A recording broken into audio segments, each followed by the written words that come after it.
Hey guys, what's up? This week, I'd like to talk about a recent documentary I saw called American, the Bill Hicks story. Now, for those of you who don't know Bill Hicks, he was a stand-up comedian from the US who was known for delivering crass social satire that definitely didn't really fit in that well with the rest of mainstream comedy. Describing himself as a cynical humanist, Bill used the stage as an outlet to express himself honestly, unlike the mediocre comedians who talked about airline food and relationships. He's one of my favorite comedians, and I consider him a personal hero of mine. So, when I saw that they were making a documentary about him, I had to see it.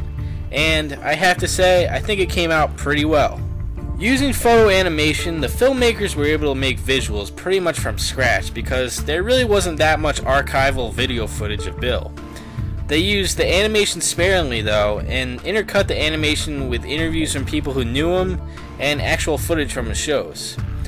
They showed a lot about him in his introduction into stand-up at the age of 15, which I really didn't know much about.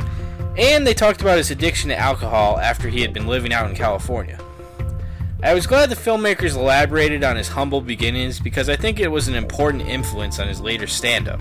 Another thing this documentary points out that I really didn't know much about was Bill's immense popularity in England, as opposed to not really being too famous in the States. It was said in this documentary that he used to go to England and play in front of over 900 screaming fans, then come back to the US and play in front of a small club, usually with hecklers.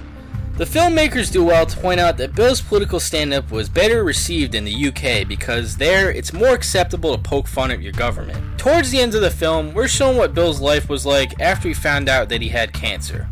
And I was surprised to find out that he actually continued doing stand-up in other projects, knowing he only had weeks to live. I think the fact that he kept on being productive with his career in the face of death shows that he was really strong-willed and extremely persistent.